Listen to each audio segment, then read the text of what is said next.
Oi, gente! Faz tempo que eu não venho fazer vídeo, né? Tô devendo.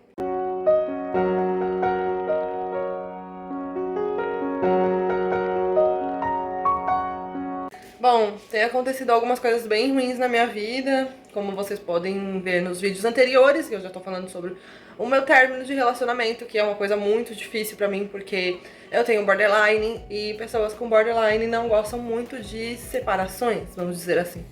A gente não curte ficar sozinho por muito tempo, em geral, e acabou que eu separei do meu ex por briga, né? Por brigas motivadas por várias questões, incluindo questões relacionadas ao comportamento do borderline e mais outras coisas, claro.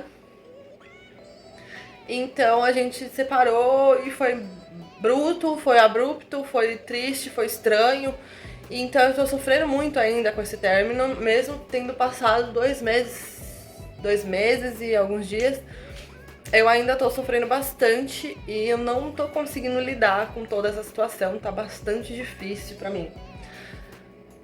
Tem dias ótimos, tem dias que eu tô super tranquila, que eu falo, não, tá tudo bem, vai dar tudo certo, eu tô feliz, tá tranquilo. Mas tem dias horríveis, principalmente os sábados. Sábados são dias horríveis, porque sábado era o dia que a gente ficava mais tempo juntos e que a gente fazia mais coisas juntos e tal. Mesmo ele morando comigo, a gente ficava mais tempo junto só de sábado. Então, acabou que ficou bastante vazio os sábados agora. Eu procurei sair, me distrair pros lugares que eu gosto, pra baladinha de rock e tal, coisas que eu gosto. Pra ver se eu melhorava, né? Se eu não ficava tão ruim de sábado. E eu ouvi coisas de pessoas mais diversas, né, sobre a situação, porque eu conversei com as pessoas sobre isso, claro. Principalmente as pessoas que tinham interesse em ficar comigo. Eu acabei conversando, falando sobre a situação. Óbvio que eu preciso falar disso bastante, então eu não vou ficar medindo muito com quem eu tô falando. É uma coisa que é necessária pra mim falar do assunto até esgotar o assunto e eu começar a me sentir melhor em relação a isso. Então eu acabei falando pra um monte de gente, principalmente as pessoas. Principalmente não, também as pessoas que estavam interessadas em ficar comigo. E por mais que eu tenha tentado esquecer ele nesses rolês e tal, né, e na vida, né, fazendo as coisas, trabalhando, buscando coisas pra mim fazer, ainda tá bastante difícil esquecer. Também 2 meses é recente pra quem esteve um ano junto, né? Então não vou ficar me cobrando muito, nem me culpando em relação a isso. Isso tá dentro do prazo. O problema é que eu tô sofrendo demais. E tem dia que tá muito, muito pesado, tá insuportável. Como ontem, que foi sábado, insuportável. Eu achei que eu não ia aguentar, que eu ia acabar fazendo outra besteira, tipo, me cortar, né? Me machucar com coisas machucantes. Ou fazer alguma outra coisa, me entorpecer, de repente com alguma bebida, né? E ficar mais fora do ar, porque eu não tava suportando o dia, não tava suportando a vida real do jeito que ela era. E a dor que eu tava sentindo no meu peito, os meus sentimentos, tudo que eu tava sentindo tava muito ruim, muito, muito ruim. Eu dormi fora pra tentar, né, não estar em casa, sair um pouco, ver um lugar diferente, ver um bairro diferente, coisas diferentes pra fazer. Acabou que deu tudo errado, porque as músicas que tocavam nos lugares, assim, eram músicas que me lembravam ele. Os lugares por onde a gente passou foram lugares que me lembravam ele. Alguns desenhos nas paredes me lembravam ele. Carros antigos, que é uma grande paixão dele, me lembravam ele. Óbvio que tinha bastante pela rua, é óbvio que eu aprendi a observar esses carros antigos, então comecei a observá-los e eles estão por aí. Acaba que eu lembro dele, que ele gosta disso. Peças de carro também me lembram ele bastante. Então, e eu acabei vendo o monotrilho, que era uma coisa que a gente conseguia ver juntos quando estávamos na casa dele. E aí eu vi, da onde eu tava, eu vi o monotrilho. Aí eu falei, putz, não é possível, não é possível, tá tudo corroborando pra que eu lembre dele. Tipo, tentando sobreviver, tentando sabe, rezando, por favor, meu pai, Oxalá, tira esse peso do meu coração, eu não tô aguentando mais, meu pai Oluê, me cura, me ajuda, porque eu não tô aguentando. Sério, tava muito, muito ruim. Esse sábado foi péssimo. Esse tempo que eu tô muito, muito, muito, muito ruim, eu falo com ele pelo WhatsApp e, né, fica tudo meio no ar ainda. É complicado, eu não sei se eu vou conseguir expressar ou explicar como que tá rolando essa treta toda. Não sei se eu vou explicar isso agora. Mas a gente consegue, a gente se fala ainda. Não sei se tá certo, se tá errado, se tem certo ou errado nisso, mas é o que tem pra hoje, basicamente. Tô perto de menstruar, tô com todos os sinais de que vai descer daqui a pouco. Atrasou um pouquinho, isso me deixa um pouco de antena em pé, porque provavelmente vai ser bem dolorido. Quando atrasa, dói bastante. É cólica que dói, né, nesse sentido. Provavelmente ser mais uma menstruação pesada, dolorosa, pesarosa, como a maioria delas desde que eu comecei a menstruar, quando eu era pequenininha, né, eu tinha 12 anos. Tá, voltando, não era isso que eu ia falar. Sábado foi horrível, blá blá blá, enfim. Hoje é domingo e eu tô bem melhor, nossa, acordei bem melhor. E o que eu queria falar especificamente era sobre as coisas que eu ouço por aí. Eu tô olhando pra lá porque eu tô fazendo um macarrão, tô vendo se a água já tá fervendo. Então eu tô fazendo macarrãozinho. Ainda bem, né, ainda bem que os meus irmãos vêm pra cá hoje, vêm almoçar, minha mãe veio almoçar, meu pai veio ontem à noite, a gente comeu uma pizza, então a galera tá tentando me dar uma força pra eu não endoidecer de vez ou não começar a alucinar de repente. Porque a dor realmente foi muito grande. Eu pensava mesmo que era o fim, que eu preferia morrer porque tava doendo demais, sabe? O que eu ia falar realmente nesse vídeo era sobre as coisas que eu tenho ouvido por aí. Gente, já ouvi uma pá de merda. Por exemplo, eu não tô legal porque eu não tenho força de vontade suficiente. não, gente. Ninguém gosta de estar na minha posição. Nenhuma pessoa gosta de estar depressiva ou de estar com dor, sentindo essa dor emocional, como muitos bordas já falam por aí. E eu me identifico ever, porque também era uma frase minha antes até de eu começar a estudar sobre borderline e tudo mais. É uma dor que dói na alma. Muita gente já falou sobre essa dor de alma, que é uma dor que a gente não consegue explicar exatamente fisicamente aonde é, mas é uma dor tão intensa, tão forte assim, que parece que tá doendo a alma. Então, não é uma frase só minha, é uma frase de muitas pessoas que passam pelo que eu tenho, passam por coisas parecidas. E ninguém quer ter essa dor. Essa dor é terrível. É como se estivessem arrancando um pedaço de você, tirando seu coração pra fora. Na verdade, eu não sei como é tirar o coração de alguém pra fora, qual é o tipo de dor. Eu só tô sendo irônica e tô tentando só tô tentando fazer uma alusão aqui pra vocês entenderem que é uma dor bastante grande e incontrolável. Então, não, ninguém quer ficar assim. Então, não é falta de vontade. Mas pode ter ganhos secundários com essa posição de você ficar sentindo essa dor, de você estar nessa depressão. Claro, várias doenças psicológicas têm o seu ganho secundário, mas, cara, tava doendo tanto que eu preferia não, né, preferia desviver no lugar de continuar, porque tava difícil até de respirar, de tanta dor que eu tava sentindo. Então ninguém quer estar nessa situação, ninguém quer estar nessa condição, e não é culpa minha. Eu tenho uma condição psicológica, eu tenho uma situação psicológica que estou tratando sim, estou me medicando sim, tenho muita vontade de melhorar sim, porque isso já atrasou muita coisa na minha vida. Essa condição me tirou muita coisa da minha vida. Me privou de muitas oportunidades que eu tive e eu não fui por causa de estar em crise, de estar num dia que não tô legal, de estar vivendo um momento que não tá bacana. Então já me privei de muita coisa, essa doença já me privou de muita coisa, me privou de estar com pessoas, me privou de conhecer coisas, conhecer lugares, de empregos. Então ninguém quer, né? Ninguém quer isso. Então não é falta de vontade minha de melhorar, tá? Eu tenho essa condição, é uma doença real, ela existe, e eu tenho, e ok, posso me curar dela algum dia, há quem diga que eu possa, há quem diga que não, então os profissionais mesmo estão meio divididos nessa questão. Os profissionais da área, né, de psicologia e psiquiatria que estudam os casos, né, sabe, eu só tô vivendo, eu não quero, né, nada demais, eu não me coloco nessa condição de propósito, certo? Então, não é que eu não saio dela porque eu não quero. Porque, na verdade, ninguém quer estar se sentindo como eu tô me sentindo. Então, é óbvio, né? Só juntar um mais um que dá 2. Peraí, deixa eu ver o macarrão. Então, eu esqueci de mexer o macarrão, peraí. Tem algumas pessoas também que eu conheci que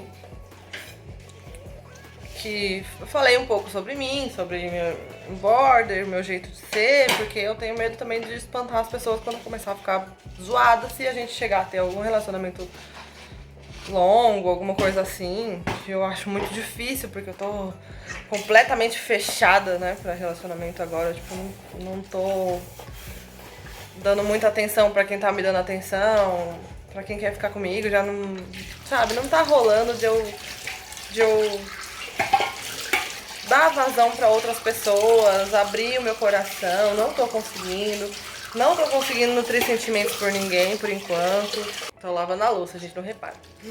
Tá bem fechado tudo isso dentro do meu peito, então não tô conseguindo relaxar com ninguém, sabe? Ou curtir a presença de alguém, sei lá.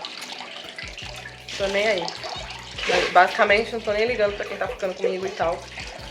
Porque eu não tô afim, não tô conseguindo relaxar. Como eu falei, é muito recente meu término e eu gostava muito da pessoa. Tipo, realmente amava a pessoa com quem eu tava e tá bastante difícil curtir a presença de outra pessoa agora, enfim. Aí, mas não quer dizer que eu não conheça pessoas, então eu tô conhecendo pessoas à medida que eu vou saindo, né? Vou conhecendo pessoas. E uma das pessoas que eu conheci, aliás, 2 das pessoas que eu conheci, eu senti que virou meio aquele negócio tipo, coitadinha dela, ela tem essa condição, ela tem esse negócio, ela toma remédios, é uma pessoa sensível, é uma pessoa fofa, uma pessoa não sei o que, não sou nada de fofa nem sensível, me pega numa crise pra você ver se eu não arranco seus olhos fora com as unhas. Olha o tamanho, arranco os olhos fora. Então, tipo, eu sou fofa, sou muito legal, eu sei que eu sou legal, eu sei que eu sou uma pessoa engraçada, uma pessoa divertida, uma pessoa pra frente, mas quando eu tô bem.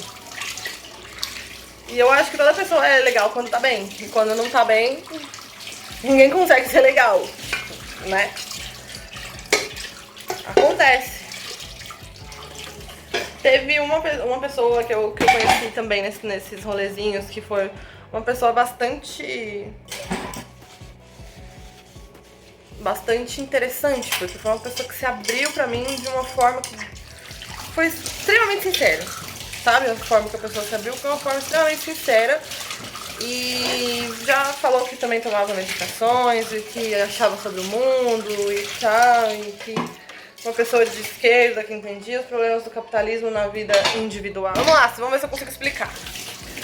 No mundo capitalista não é uma criação individual se sentir mal porque você se sente um fracasso, por exemplo. Eu me sinto assim muitas vezes porque eu não tenho dinheiro pra me manter sozinha, por enquanto. Eu tenho problemas sérios com rotina, com emprego, com trabalhar fora, tô tendo sérios problemas com esse tipo de coisa, porque as primeiras crises que eu voltei a ter depois de muito tempo foi quando eu tava trabalhando fora, então eu comecei a ficar bastante com medo, né? Tipo, a gente fica com medo de repetir a dose e dar tudo errado outra vez, né? Então, e aí essa lógica capitalista que incute na gente que a gente não é produtivo e que a gente não consegue pagar nossas contas sozinho, portanto nós somos um fracasso, é uma coisa que esmaga a gente também. Não é só a gente que tem problemas psicológicos ou que tem alguma doença ou que nasceu com certa condição que vai sofrer. Pessoas que também não tem nada, pessoas que não têm depressão, não têm ansiedade, não tem nada, também vão passar por isso e se sentir um fracasso em algum momento na vida. A não ser que você seja herdeiro, né? Aí talvez você nunca se sinta um fracasso. Ai, ai, que bosta. Esse é um pequeno exemplo de questões capitalistas, tá bom, gente? É só uma ilustração, porque eu não sou muito boa pra falar sobre isso. Vocês querem ouvir falar sobre isso? Vão ouvir o canal de Ian Neves. Do Ian Neves pra frente, vocês já vão se achando, tá? Acha Luigi Verso, acha as meninas, né? Minha memória não tá muito boa, não. Sabrina do Tese 11, Caroline Sardá e Laura Sabino. Vamos ver essa galera aí, porque eles falam melhor sobre essas questões de como o capitalismo invade a vida privada, invade a vida individual e te torna uma pessoa mais pior. Uma pessoa mais triste e uma pessoa mais zoada, né? Atribuindo a si mesmo questões de aspecto amplo, questões de aspecto social, questões de aspecto global até, você atribui a um único ser humano, atribui ao seu próprio individualismo como fracasso, derrota, culpa é sua, você que fez errado, você que não estudou o suficiente, você que não trabalhou o suficiente, né? E quando a gente tá zoada de menstruação, ou se é, mesmo os meninos muito sensíveis ou tem essas questões de doenças psicológicas também, a gente chega uma hora que trava e não consegue mais trabalhar, não consegue mais, né, tem um burnout, por exemplo. Às vezes a pessoa não tem nada, mas ela trabalhou tanto que ela acabou aspecto de ter alguma coisa que chega a machucá-la nesse sentido de burnout. E aí, né? E aí o mundo te bota como culpado, fala, você é trouxa, você é besta, porque você é fraco, você caiu nessa de burnout, blá blá blá. E aí é isso que eu tô vendo, né? As pessoas estão falando pra mim que eu não consigo porque eu não tenho força de vontade suficiente, eu tô chorando e a pessoa do meu lado tá fazendo... Que negar meu sentimento de tristeza é a coisa que mais me machuca. É uma coisa que me afasta muito das pessoas. É quando eu tô zoada, eu tô cagada, eu tô falando pra pessoa, tô mal. Eu sempre falo. Eu não escondo que eu tô mal. Eu sempre falo pras pessoas, porque eu acho que as pessoas merecem saber. Peraí, deixa eu pegar o macarrão. Minha mãe pediu macarrão al dente e eu tô aqui blá blá blá blá blá blá no vídeo e não tô vendo o macarrão. Não vai ficar al dente. Então, negar meu sentimento. Eu tô falando pra pessoa que eu tô mal. Falei, olha, não tô bem. Tô perto de menstruar. Isso significa que estou mais sensível. Estou mais triste. Estou mais chateada. Vou me zangar facilmente, como o Eufrazino, por exemplo. Eu costumava dizer pro meu ex que eu sou o Eufrazino. Então, é mais fácil de eu me zangar. É mais fácil de eu chorar. E tava sentindo um pouco já de dor, de cólica, daquela pontadinha de cólica bem chata, bem lá no fundinho, bem pequena, mas que é horrível. E fica martelando aquela dorzinha, sabe? E depois some e ela volta. Aí, tipo, isso irrita qualquer ser humano, dor crônica. Nossa, até voou água. Então, eu já aviso pra pessoa que tá comigo. Tô ficando zoada, tô ficando mal. E aí a pessoa fala, não vai ficar não, vai dar tudo certo. Aí eu falo, vou ficar não, eu já tô, né? Tarde demais. Eu só tô te avisando pra você não se assustar se eu de repente começar a ficar meio fora do ar e não responder mais por mim, por exemplo. Tipo, como é que eu vou explicar isso de modo que eu não pareça uma assassina? Eu não consigo mais ter um controle sobre os meus atos, os meus comportamentos. Às vezes foge um pouco do controle, mas é por conta disso. É a questão química, uma questão hormonal, uma questão, né, de outras coisas agindo junto com tudo que eu já tenho, junto com tudo que eu já sinto, naturalmente, normalmente, blá blá blá. Então, né, vamos devagar. Ouça o que eu tenho a te dizer. Gostaria que não fosse julgada, mas geralmente eu sou julgada por isso. E tô sendo ultimamente. E acho que eu não gostaria que ninguém falasse nada, sabe? Só falasse assim, não, tudo bem, eu tô aqui. Se você precisar, eu tô aqui. Mas, tipo, né? Só me dá um ombro. Mas não ficar falando, tipo, não vai dar tudo certo. Não vai dar tudo certo, cara. Desculpa, não vai. Eu já tô com o pezinho no buraco da Alice, que eu costumo chamar, né? Porque quando eu caio, quando eu perco o controle, isso desde muito nova eu já falo isso, quando eu perco o controle sobre o meu comportamento, minhas ações, meus pensamentos, eu tô caindo naquele buraco onde a Alice cai e ela não tem controle de nada, as coisas vão passando, vão ficando pra trás, e ela vai caindo, né? Vê um monte de carta, vê cartola, cama, xícara, blá blá blá. É exatamente assim que eu me sinto, caindo no buraco da Alice, do País das Maravilhas. Eu sinto como se fosse uma negação do meu sentimento, como a pessoa tá falando assim... Não, isso é só uma coisa da sua cabeça, é só invenção sua, né? Tudo coisa da sua cabeça, tudo invenção sua. Você não tá sentindo isso não, é só uma brisa errada que deu aí, depois nós volta pro normal. Não, não é bem assim. Demora dias pra eu voltar pro normal, demora dias pra eu voltar a me sentir bem, e eu fico bem ruim, de verdade, né? Bem zoada, bem triste e down. Às vezes eu não fico nem muito triste, eu só fico quieta. Tipo, não adianta querer me fazer rir, provavelmente você vai falhar e vai ficar chateado, né? Ou se eu rir, dali 5 segundos eu já fecho a cara de novo. É o que acontece comigo nessa época. Eu tento explicar para as pessoas como eu tô e as pessoas geralmente negam o que eu tô sentindo.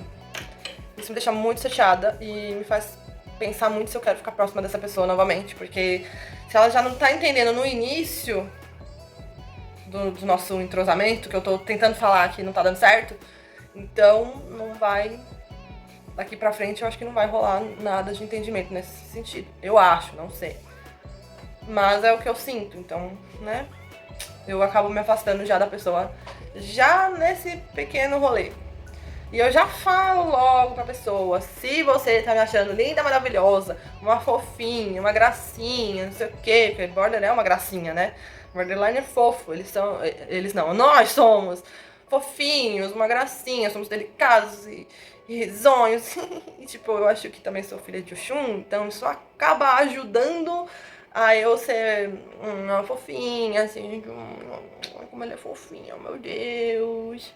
Só que na hora que eu tô ruim, como eu falei, acho que ninguém zoado, ninguém se sentindo mal vai ser divertido e agradável. Não sei. Mas nas crises que eu tenho, eu não consigo continuar sendo divertida e agradável e fofinha. E não. Aí revela-se o demônio. Também é outra coisa que eu costumo dizer, que eu revelo meu demônio interno quando eu tô em crise. E não é nada bonito. Então eu já aviso pra pessoa que tá do meu lado que isso pode vir a acontecer a qualquer momento. Mas as pessoas desafiam e falam... Não, imagina. Já lidei com isso antes. Não, olha, já tive uma pessoa na minha vida que tinha rinite, é a mesma coisa. É exatamente a mesma coisa. É só uma dorzinha que fica lá latente, incomoda, tudo bem. Já lidei com pessoas assim. Vai dar tudo certo. Não é igual rinite. Eu sou uma pessoa, apesar de comum ser uma pessoa, um ser humano que também tá na Terra junto com várias outras pessoas, e sou uma pessoa comum, igual qualquer outra pessoa que tá só querendo ter um dinheirinho, um lugar pra ficar, um lugar pra, sabe, pra morar, ter um pouquinho de lazer e esperança no coração, e sabe, sou uma pessoa comum, normal, mas eu tenho as minhas crises, de repente não é igual às crises de outras pessoas. São crises violentas, sim, então eu recomendo que você seja o mais cauteloso possível. Se quiser me conhecer, né? Se quiser ter algum tipo de relacionamento comigo. E não importa qual é o tipo de relacionamento não, viu? Os únicos relacionamentos mais estranhos que eu tenho são com os meus pais. E aí eu não consigo mostrar muito o meu lado mais agressivo. E geralmente é porque eles não estão por perto. Se eles estivessem perto de mim, eles iam ver minhas crises mais agressivas. Como era na adolescência. Eu era bastante agressiva na adolescência. E a gente morava todo mundo junto, então provavelmente eles já viram alguns episódios. E ligam isso a outras questões, tipo a adolescência mesmo. Mas não é. Continuei sendo adolescente nesse caso. Se for assim, continuei sendo adolescente porque eu continuo tendo as crises e continuo sofrendo do mesmo jeito e continuo fazendo as pessoas ao meu redor sofrer. São crises violentas, são abruptas, começam com coisinhas muito pequenas e tomam uma proporção gigantesca e sai do controle. Mosca. Eu detesto mosca. Principalmente quando eu tô cozinhando, né? Ninguém gosta de mosca quando tá cozinhando. Pô, vou tá andando pela casa, mas não repara não, tá? Também, voltando à questão do vídeo, sobre o que falam pra mim. Tem essa questão de meio paterna, sei lá, que algumas pessoas com quem eu conversei durante os meus rolês por aí, ficam meio tipo sentindo que quer cuidar de mim de um jeito tipo paterno, ou eu não sei explicar, meio fofo, mas meio estranho ao mesmo tempo, porque o meu objetivo agora é aprender a me cuidar sozinha, então eu não quero mais que ninguém me pegue no colo, tipo, como se fosse um bebê. E minha cachorra, viu, gente? Sim, tá tudo bem com ela, que o tio dela tá brincando com ela. Aí ela fica empolgadinha. E isso é bem estranho, porque eu já lidei com pessoas que queriam ser, tipo, cuidadores enormes de mim, tipo, e acabou não dando muito certo. Como foi o caso do meu ex, que achava que cuidava muito de mim, que conseguia me fazer me sentir melhor, e conseguia blá blá blá blá blá, e conseguia tudo que ele queria. Mas, por outro lado, ele exigia muito de mim também, que eu fosse uma pessoa perfeita, que eu fosse uma pessoa centrada, que fosse uma pessoa fofa, uma menina. E, tipo, tem dia que eu quero me vestir igual ao homem, tem dia que eu quero me vestir, tipo, com bota, tá ligado? Tipo, masculina mesmo, com coisas masculinas. E não sou tão menininha, tão feminina como ele gostaria. E os meus valores mudaram, né, de quando ele me conheceu pra hoje. Eu nunca falei muito sobre ele aqui no canal, sobre o meu ex. Mas ele era uma pessoa bastante conservadora, vamos dizer assim. Tem gente pior, tem gente muito mais conservador que ele, mas ele era bastante conservador em certa medida, né, vamos dizer assim. E ele acabou exigindo coisas de mim que eu não conseguia mais fazer, que eu conseguia fazer quando a gente se conheceu, lá quando eu tinha uns 18 anos, e depois não consegui mais fazer, né, depois, assim, quase no final do nosso relacionamento, porque eu já não tinha mais 18 anos, então eu já não pensava mais como uma garotinha de 18 anos, sabe? E ele gostava daquela versão de mim, e eu não sou mais aquela versão de mim. Então eu não quero que isso aconteça de novo, já tá... O fato de algumas pessoas já quererem me tratar como ele me tratava, já começa a me dar esse gatilho de... não vai rolar por causa disso, que aconteceu isso, entendeu? Então tem outra questão nesse rolê todo de eu estar saindo e conhecendo pessoas, e pessoas se interessando por mim, e eu não me interessando por ninguém, é que eu tô carregando muitos relacionamentos passados pra começar a me relacionar. Então eu tô carregando o meu ex-relacionamento e o meu ex-relacionamento. Então tem, acho que muita coisa pra eu começar a querer conhecer outras pessoas, sabe? É bom eu dar um tempo mesmo, porque eu nunca tive essa oportunidade, eu nunca me dei essa chance de ficar sozinha desde que eu comecei a namorar, que por incrível que pareça, foi aos 12 anos, quando eu comecei a menstruar, quando eu comecei a entender que eu tava ficando zoada, comecei a entender que eu precisava de ajuda psicológica e blá blá blá, né? Foi tudo meio que ao mesmo tempo, né? Tipo, os 12, 13 anos foram os anos mais difíceis, assim, da vida, eu acho. Por enquanto estão sendo os anos mais difíceis. Não que esse tá sendo fácil, mas entre 12, 13, 16 anos também foi uma idade bastante ruim pra mim. E tá meio que se repetindo agora aos 30 e poucos, porque eu voltei a ter as crises parecidas com as anteriores, voltei a fazer coisas que eu fazia com aquela idade que eu falei no início do vídeo, que é me machucar no sentido de cortar coisas, pele do meu corpo, né? Eu não quero falar muito sobre isso porque pode dar gatilho em alguém. É bem pesado esse aspecto.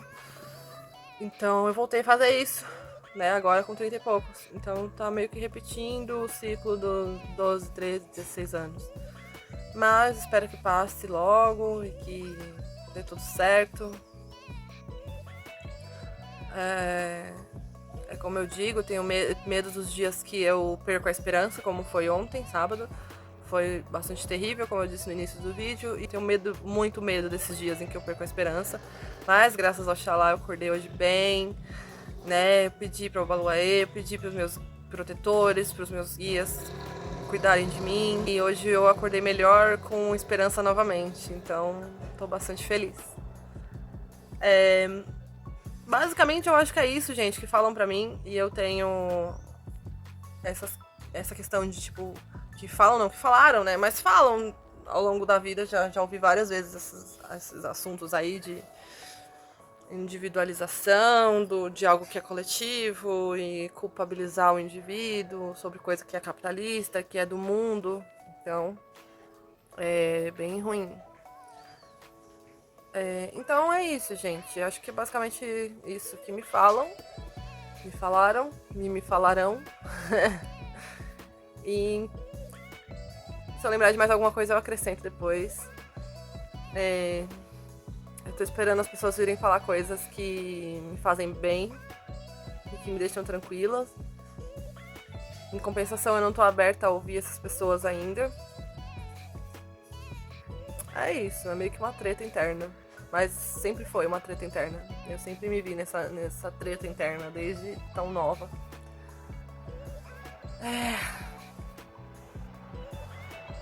Vai dar tudo certo. Eu vou ficando por aqui. Um beijo pra vocês e tchau!